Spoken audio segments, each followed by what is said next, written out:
संजय जी, आप ही से पहले शुरू करते हैं कि संविधान ने तभी सभी संस्थाओं को अपनी शक्तियां दी हैं और चेक और बैलेंस की एक पूरी मतलब एक तरह से एक प्रक्रिया भी है और तमाम संवैधानिक तमाम ताकतें भी हैं उसमें। ऐसे में 143 अनुच्छेद की जो बात लगातार हो रही है, सुप्रीम कोर्ट ने जो कहा है उस पे विधायिका की नाराजगी ही कहेंगे, जिस तरह से राज्यसभा के सभापति ने अपनी बातों को रखा है, तो ये कितनी बड़ी चिंता दिखाता है उनकी।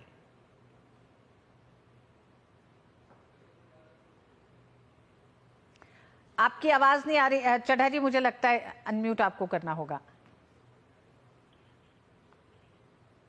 क्षमा चाहूंगा ऋतु जी। जी जी। मैं देखा नहीं, मैं मिस कर गया उसको। देखिए, ये एक बहुत ही अहम सवाल है और मेरा ऐसा मानना है कि चिंता तो नहीं, लेकिन सोच विचार करने का आज समय आ गया। हम ऐसे एक मोमेंट पर पहुंच गए, चिंता का कतन कोई वो नहीं है, क्योंकि दोनों पक्ष जो हैं वो उनके हिसाब से जो इंटरप्रिटेशन दी जा रही है, जो आदरणीय उपराष्ट्रपति जी ने बात कही है वो उसमें भी काफी बल है। और जहां तक बात है जुडिशरी ने जो इंटरप्रिटेशन दिया है अपने अभी रिसेंट के 2-3 जजमेंट जिनका उल्लेख आपने अभी किया, और आपने तो शब्द जुडिशियल एक्टिविज्म का भी प्रयोग कर दिया, तो बिल्कुल सही बात है। जुडिशियल, क्योंकि dynamism is what I feel is very की इन आवर कॉन्स्टिट्यूशन। जो लॉ है हमारा, ये स्टैटिक नहीं है, ये स्थिर नहीं है, ये बहुत डायनेमिक है, कीप ऑन चेंजिंग है। समय की आवश्यकता के अनुसार, समय के जो नीड है उसके अनुसार लॉ भी चेंज होता रहता है। ये चीज हमको अपने पास संभाल के रखनी है। और लॉ क्या है ये सुप्रीम कोर्ट बताती है। What ever supreme court says is the law of the land. ये एक बड़े प्राथमिक चीजें हैं। अब जो आदरणीय उपराष्ट्रपति जी ने कहा है वो ये कि जो संविधान से संबंधित बातें हैं, उन बातों को आर्टिकल 145(3) का उन्होंने इसमें बारे में बताया, उन बातों को मात्र और मात्र 5 जजीय बेंच ही डिसाइड कर सकती है। दैट कॉन्स्टिट्यूशन बेंच ही उसकी इंटरप्रिटेशन कर सकती है। वो बात में बहुत दम, बिल्कुल सॉलिड बात है और वो एक्सेप्टेबल भी है। लेकिन यहाँ पे एक जिसको उपराष्ट्रपति जी ने जरूर बताया कि आर्टिकल 142 जो हमारे संविधान के द्वारा वाइड रेंजिंग पावर्स देता है सुप्रीम कोर्ट को to complete the objective of complete justice. Complete justice को अचीव करने के लिए किसी भी क्वासी जुडिशियल तो नहीं, क्वासी लेजिस्लेटिव पावर्स भी उनके अंदर आ जाती हैं और वो कुछ भी कर सकते हैं कंप्लीट जस्टिस को अचीव करने के लिए। अब मैं यहाँ पे एक परिपेक्ष में 2 मिनट जरूर लूंगा ऋतु जी, लेकिन चीज मेरी समाप्त हो जाएगी। धन्यवाद आपका बहुत बहुत। देखिए, एक निर्णय अभी कुछ ही दिन पहले, मेरे को लगता है 1 वीक पहले आया, जिसमें कि राज्यपाल की पावर्स को बताया गया। देखिए, जब हमारा सब वो पावर्स के जब एक लॉ बनता है, एक जो असेंबली ने एक लॉ बना और वो उसको अप्रूव करने के लिए या अपने व्यू देने के लिए 3 ऑप्शंस हैं कॉन्स्टिट्यूशन में। जब एक राज्यपाल को बिल भेजा जाता है, या तो वो उसको अप्रूव कर देंगे या अपने उसमें नजरिए, अपने संशोधन देके वो असेंबली को वापस भेज देंगे, या तीसरा कि वो राष्ट्रपति को रेफर कर देंगे कि इसमें ये अपना निर्णय दें। तो अब क्या हो रहा था, जो हमने देखा कि वो समय की कोई अवधि नहीं थी, क्योंकि कानून में लिखा है एज सून एज पॉसिबल, यथाशीघ्र, जितनी जल्दी हो सकता है। अब जब कॉन्स्टिट्यूशन मेकर्स ने ये सोचा नहीं था कि राज्यपालों में सीधे अगर हम बात करें तो 2 मामले जिनको लेकर सभापति जी ने अपनी चिंता व्यक्त की है, और सवाल बात ये नहीं है सिर्फ चिंता का, सवाल ये है क्या उन सीमाओं को आगे लांघा जा सकता है। पहला, एक लाइन और देखिए, चिंता किसने की है ये बहुत अहम है। एक बहुत बड़े ऊंचे पद पे बैठे आसीन व्यक्ति ने चिंता की है, तो एक बहुत ही महत्वपूर्ण चिंता है। संवैधानिक संस्था, इसीलिए मैं कह रही हूं कि संसद से वक्फ कानून पास होना, लोकसभा और राज्यसभा दोनों से, और बहुमत के साथ एक लंबी चर्चा के बाद, अब उसमें अगर किसी तरह के रद्दोबदल या अंतरिम आदेश के साथ साथ क्या इसको सुप्रीम आदेश की तरफ सुप्रीम कोर्ट अगर बढ़ता दिख रहा है, तो एक चिंता व्यक्त की है जगदीप धनखड़ जी ने। तो वो चिंता कहां तक आपको सही लगती है? क्या आपको लगता है एक तरफ संसदीय प्रक्रिया है पूरी और लोकतंत्र को जिसको मजबूत करती एक पूरी चुनाव प्रक्रिया है जिसमें तमाम सांसद मौजूद हैं और बहुमत से ये बिल पास हुआ है। उसके बाद उसमें अगर किसी तरह के रद्दोबदल की बात या उसकी लीड सुप्रीम कोर्ट लेता है तो कहां तक ये हस्तक्षेप माना जाए, कहां तक इसे सुधार की दृष्टि से देखा जाए? आपने ये सवाल मुझसे किया? जी, अच्छा। देखिए, ये एक बहुत ही अहम बात कही आपने। हम लोग गवर्नड होते हैं, आपने भी अपने प्रारंभिक उद्घोषण में कहा, हम लोग चेक्स एंड बैलेंसेस के सिस्टम से गवर्नड होते हैं। तो क्या ये कोई पहली बार इस तरह का चेक एंड बैलेंस नहीं लग रहा है कि संसद ने एक कानून बनाया और पहली बार ये चैलेंज हो रहा है सुप्रीम कोर्ट के समक्ष? पहले कई ऐसे उदाहरण हैं, पहले भी ये हुआ है। क्योंकि एक जो देखिए, सुप्रीम कोर्ट ने एक लाइन में इसका जवाब दिया कि ये जो केसेस हैं इनको हम कानून की और कॉन्स्टिट्यूशन की कसौटी पे खरा उतरते हुए देखना चाहते हैं। कहीं ये कानून कॉन्स्टिट्यूशन की कसौटी पे सही उतरते हैं कि नहीं, क्या वो बेसिक स्ट्रक्चर ऑफ कॉन्स्टिट्यूशन से छेड़छाड़ तो नहीं कर रहा? बस सिर्फ इतना ही देखने की शक्ति है सुप्रीम कोर्ट के पास। और अगर वो कॉन्स्टिट्यूशन के जो बेसिक स्ट्रक्चर है उससे छेड़छाड़ करता प्रतीत होगा तो उन प्रोविजंस को, पूरे कानून को नहीं मैं कह रहा हूं, उन प्रोविजंस को सुप्रीम कोर्ट को अल्ट्रा वायरस करने की पूरी शक्ति है। ये कॉन्स्टिट्यूशन में निहित है। जी, अब हर चीज को लेके नहीं कर सकता, ऐसा आदरणीय वाइस प्रेसिडेंट ऑफ इंडिया ने कहा है। जी हाँ, लेकिन दो मामले सामने आए हैं जिसमें दिखाई देता संजय जी हमारे साथ बने हुए हैं। संजय जी, क्या सुप्रीम कोर्ट को यह ताकत संविधान देता है कि वो राष्ट्रपति को निर्देश दे? स्पेसिफिक टर्म में बिल्कुल नहीं देता है, कहीं पे लिखा हुआ नहीं है, कहीं पे ऐसा नहीं है। लेकिन एक चीज शेखर भाई ने बहुत अच्छी कही और मैं उसका पूरा अपने मेरे भी वाणी से उसको कहना चाहूंगा कि एक डिबेट की आज आवश्यकता निश्चित तौर पे। और शेखर भाई ने एक बात कही, 3 हफ्ते का समय, वो 3 हफ्ते नहीं 3 महीने है, 3 मंथ्स, जस्ट एक क्लैरिफिकेशन, 3 महीने में राष्ट्रपति को देना चाहिए।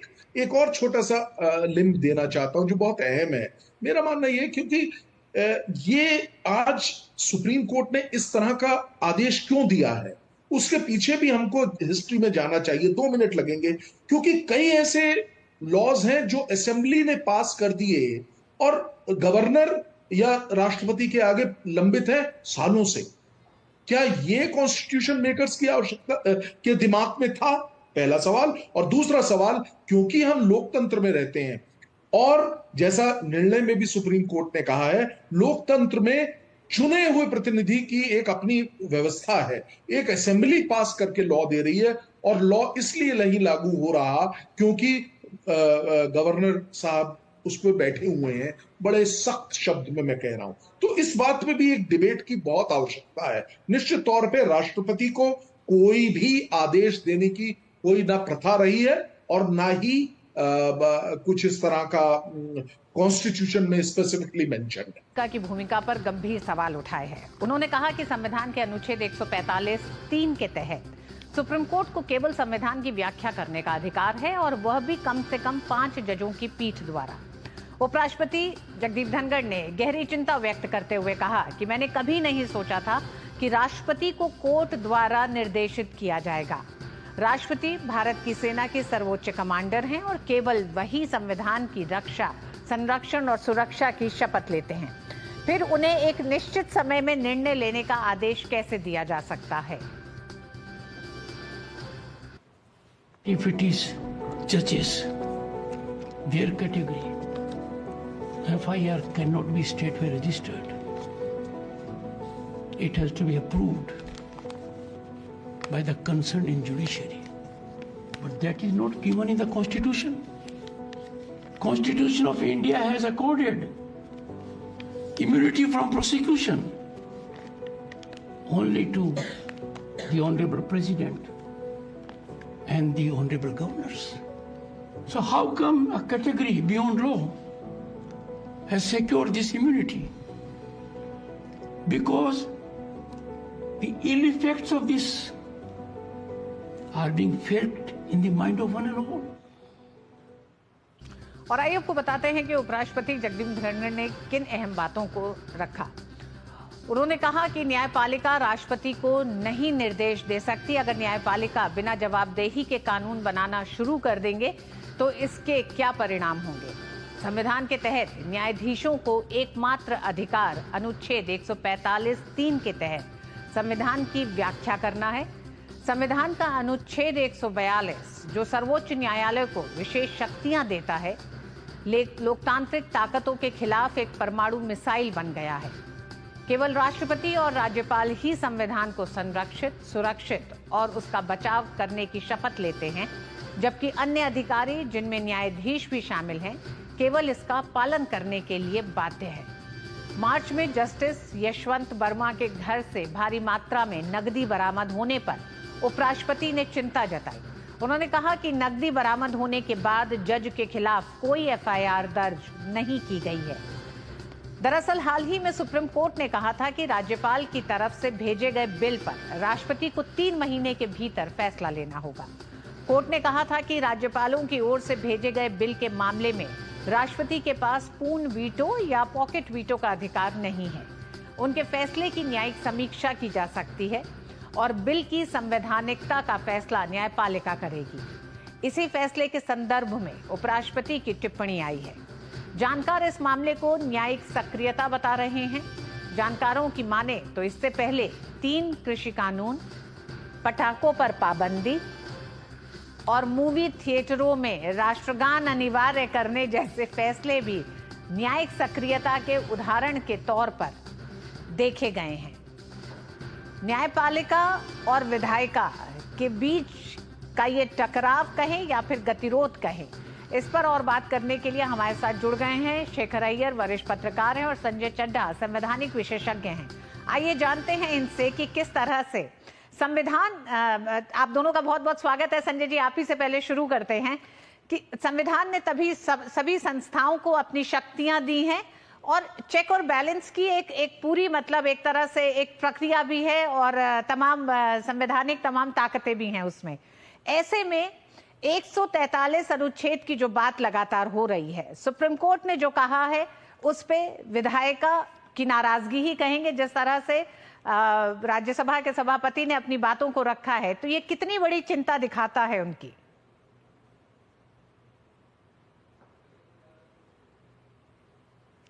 आपकी आवाज नहीं आ रही चड्ढा जी, मुझे लगता है अनम्यूट आपको करना होगा। क्षमा चाहूंगा ऋतु जी, जी। मैं देखा नहीं, मैं मिस कर गया उसको। देखिए, ये एक बहुत ही अहम सवाल है और मेरा ऐसा मानना है कि चिंता तो नहीं, लेकिन सोच विचार करने का आज समय आ गया। हम ऐसे एक मोमेंट पर पहुंच गए, चिंता का कतन कोई वो नहीं है, क्योंकि दोनों पक्ष जो हैं वो उनके हिसाब से जो इंटरप्रिटेशन दी जा रही है, जो आदरणीय उपराष्ट्रपति जी ने बात कही है, वो उसमें भी काफी बल है। और जहां तक बात है जुडिशरी ने जो इंटरप्रिटेशन दिया है अपने अभी रिसेंट के 2-3 जजमेंट जिनका उल्लेख आपने अभी किया, और आपने तो शब्द जुडिशियल एक्टिविज्म का भी प्रयोग कर दिया, तो बिल्कुल सही बात है। जुडिशियल, क्योंकि dynamism is what I feel is very की इन आवर कॉन्स्टिट्यूशन। जो लॉ है हमारा, ये स्टैटिक नहीं है, ये स्थिर नहीं है, ये बहुत डायनेमिक है, कीप ऑन चेंजिंग है। समय की आवश्यकता के अनुसार, समय के जो नीड है उसके अनुसार लॉ भी चेंज होता रहता है। ये चीज हमको अपने पास संभाल के रखनी है। और लॉ क्या है ये सुप्रीम कोर्ट बताती है। What ever supreme court says is the law of the land.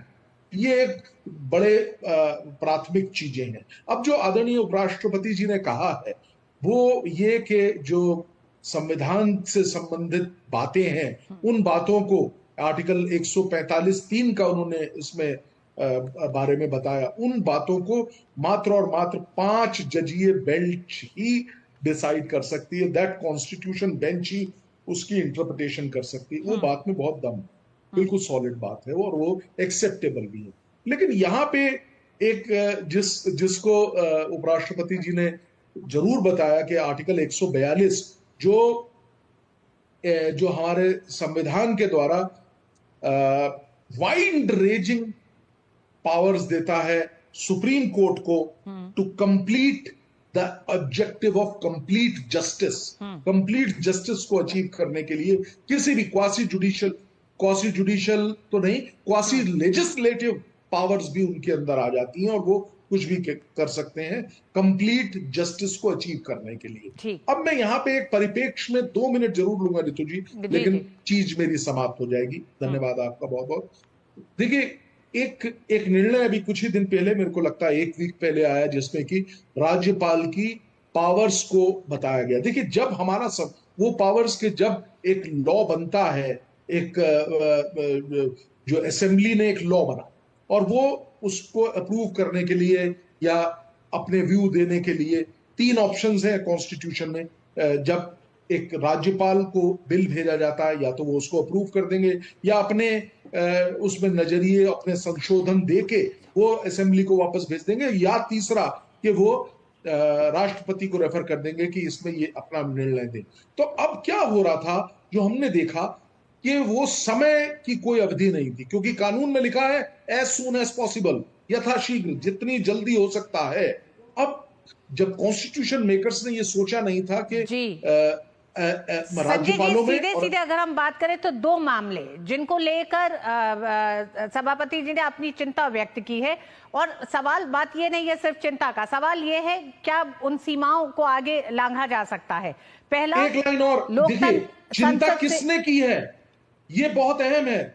एक बहुत बड़े ऊंचे पद पे बैठे आसीन व्यक्ति ने चिंता की है, तो एक बहुत ही महत्वपूर्ण चिंता है। संवैधानिक संस्था, इसीलिए मैं कह रही हूं कि संसद से वक्फ कानून पास होना, लोकसभा और राज्यसभा दोनों से, और बहुमत के साथ एक लंबी चर्चा के बाद, अब उसमें अगर किसी तरह के रद्दोबदल या अंतरिम आदेश के साथ साथ क्या इसको सुप्रीम आदेश की तरफ सुप्रीम कोर्ट अगर बढ़ता दिख रहा है, तो एक चिंता व्यक्त की है जगदीप धनखड़ जी ने। तो वो चिंता कहां तक आपको सही लगती है? क्या आपको लगता है एक तरफ संसदीय प्रक्रिया है पूरी, और लोकतंत्र को जिसको मजबूत करती एक पूरी चुनाव प्रक्रिया है जिसमें तमाम सांसद मौजूद हैं और बहुमत से ये बिल पास हुआ है, उसके बाद उसमें अगर किसी तरह के रद्दोबदल की बात या उसकी लीड सुप्रीम कोर्ट लेता है, तो कहां तक ये हस्तक्षेप माना जाए, कहां तक इसे सुधार की दृष्टि से देखा जाए? आपने ये सवाल मुझसे किया? जी, अच्छा, देखिए, ये एक बहुत ही अहम बात कही आपने। हम लोग गवर्नड होते हैं, आपने भी अपने प्रारंभिक उद्घोषण में कहा, हम लोग चेक्स एंड बैलेंसेस के सिस्टम से गवर्नड होते हैं। तो क्या ये कोई पहली बार इस तरह का चेक एंड बैलेंस नहीं लग रहा है कि संसद ने एक कानून बनाया और पहली बार ये चैलेंज हो रहा है सुप्रीम कोर्ट के समक्ष? पहले कई ऐसे उदाहरण हैं, पहले भी ये हुआ है। क्योंकि एक जो देखिए, सुप्रीम कोर्ट ने एक लाइन में इसका जवाब दिया कि ये जो केसेस हैं, इनको हम कानून की और कॉन्स्टिट्यूशन की कसौटी पे खरा उतरते हुए देखना चाहते हैं। कहीं ये कानून कॉन्स्टिट्यूशन की कसौटी पे सही उतरते हैं कि नहीं, क्या वो बेसिक स्ट्रक्चर ऑफ कॉन्स्टिट्यूशन से छेड़छाड़ तो नहीं कर रहा? बस सिर्फ इतना ही देखने की शक्ति है सुप्रीम कोर्ट के पास। और अगर वो कॉन्स्टिट्यूशन के जो बेसिक स्ट्रक्चर है उससे छेड़छाड़ करता प्रतीत होगा, तो उन प्रोविजंस को, पूरे कानून को नहीं मैं कह रहा हूं, उन प्रोविजंस को सुप्रीम कोर्ट को अल्ट्रा वायरस करने की पूरी शक्ति है। ये कॉन्स्टिट्यूशन में निहित है। जी, अब हर चीज को लेके नहीं कर सकता, ऐसा आदरणीय वाइस प्रेसिडेंट ऑफ इंडिया ने कहा है। जी हाँ, लेकिन 2 मामले सामने आए हैं जिसमें दिखाई देता है, शेखर अय्यर साहब हमारे साथ जुड़े हुए हैं। शेखर अय्यर साहब, इतनी लंबी पत्रकारिता के पूरे अपने अनुभव में आपने कई ऐसे मामले देखे होंगे जहां विधायिका और न्यायपालिका का टकराव हमने देखा है। ऐसे में मौजूदा 2 उदाहरण की अगर बात करें जिसे लेकर एक बार फिर ये बहस तेज हुई है, और जिस तरह से कल राज्यसभा के सभापति ने बहुत साफ कहा 142 अनुच्छेद को लेकर कि वो कहीं से सुप्रीम पावर नहीं देती सुप्रीम कोर्ट को, ऐसे में ये चिंता है, ये हस्तक्षेप है, ये सुधार है, इसे किस दृष्टि से देखा जाना चाहिए? रितु जी, सवाल इसलिए हो रहा है क्योंकि हमारी संविधान को बड़ा क्लियर रोल रखा है कि पार्लियामेंट की भूमिका क्या है, न्यायपालिका की क्या भूमिका है, और प्रेसिडेंट ऑफ इंडिया जो है, जो संविधान के रक्षक है, उनकी क्या भूमिका है, ये भी बड़ी क्लियर है। ऐसे जो जब चीजें बड़ी क्लियर है तो कुछ निर्णय जो अभी हमने 2 बेंच की जो निर्णय अभी आया है कि अगर गवर्नर का कोई मामला आपके पास आता है तो राष्ट्रपति को 3 हफ्ते में फैसला करना है और सुप्रीम कोर्ट से सलाह लेना है। देखिए, जो चीजें कॉन्स्टिट्यूशन में क्लियर नहीं है, अगर ये चीजें 3 हफ्ते की बात होती तो जिन्होंने कॉन्स्टिट्यूशन लिख के उन्होंने दिया होगा, समय तो उसी में बताया होगा भाई प्रेसिडेंट को ऐसी करना है। लेकिन प्रेसिडेंट कॉन्स्टिट्यूशन की रक्षक है, और ये जो तीनों अंग हैं, जो सरकार, जो पार्लियामेंट और जुडिशरी, इसके भी ऊपर है प्रेसिडेंट। उनके काम ये कॉन्स्टिट्यूशन के एक रक्षक के रूप में है। तो ऐसे समय में कोई अगर ऑर्डर आ जाए जो कहता है भाई प्रेसिडेंट को ऐसी करना है, तो अपने आप में एक सवाल आता है, क्या सुप्रीम कोर्ट को वो पावर है? और वो पावर भी एक 2 बेंच निर्णय करेगा। इसीलिए बात आ गई है जिसको लेकर प्रेसिडेंट चिंता। दूसरी बात जो बार बार जो आ रहा है, जो जुडिशरी के अंदर अगर भ्रष्टाचार का आरोप है, जजेस के ऊपर अगर है, तो उसके लिए क्या क्या व्यवस्था है, कौन इन्वेस्टिगेट करेगा, कैसे करेगा। इसीलिए सरकार और पार्लियामेंट ने पूरी सहमति से कानून लाए थे जुडिशियल अकाउंटेबिलिटी की बात की, लेकिन उसको सुप्रीम कोर्ट ने अपने जजमेंट से रद्द कर दिया कि सारे चीजें हम तय करेंगे। जजेस की अपॉइंटमेंट हो या जजेस की अकाउंटेबिलिटी लेकर हो तो हम ही करेंगे। तो तब से लेकर बहस अभी भी चल रहा है। जैसे अभी दिल्ली हाईकोर्ट जज के घर में कैश मिलना, अगर और कोई व्यक्ति के घर में मिलता, कोई सरकारी कर्मचारी हो या साधारण नागरिक हो, तो क्या कार्रवाई होती? तो जजेस के लिए इस तरह की सुरक्षा क्यों है? ये क्या इंडिपेंडेंस ऑफ जुडिशरी को प्रोटेक्ट करने के लिए या जांच में कोई बाधा डाल रहा है? सो ये सारे सवाल हैं जो हमारे मन में है। उसी बात को वाइस प्रेसिडेंट ने पब्लिक में रखा है, क्योंकि इस पर तो डिबेट होनी चाहिए, बिल्कुल होनी चाहिए। क्योंकि अगर आप कह रहे हैं कि प्रेसिडेंट को फलाने समय सीमा के अंदर करना चाहिए और आपको सुप्रीम कोर्ट से ही सलाह लेना चाहिए, तो ये सारे बातें अगर कोर्ट रख रही है जी। शेखर साहब आप बने रहिएगा। संजय जी हमारे साथ बने हुए हैं। संजय जी, क्या सुप्रीम कोर्ट को ये ताकत संविधान देता है कि वो राष्ट्रपति को निर्देश दे? स्पेसिफिक टर्म में बिल्कुल नहीं देता है, कहीं पे लिखा हुआ नहीं है, कहीं पे ऐसा नहीं है। लेकिन एक चीज शेखर भाई ने बहुत अच्छी कही और मैं उसका पूरा अपने मेरे भी वाणी से उसको कहना चाहूंगा कि एक डिबेट की आज आवश्यकता निश्चित तौर पे। और शेखर भाई ने एक बात कही, 3 हफ्ते का समय, वो 3 हफ्ते नहीं 3 महीने है, 3 मंथ्स, जस्ट एक क्लैरिफिकेशन। 3 महीने में राष्ट्रपति को देना चाहिए।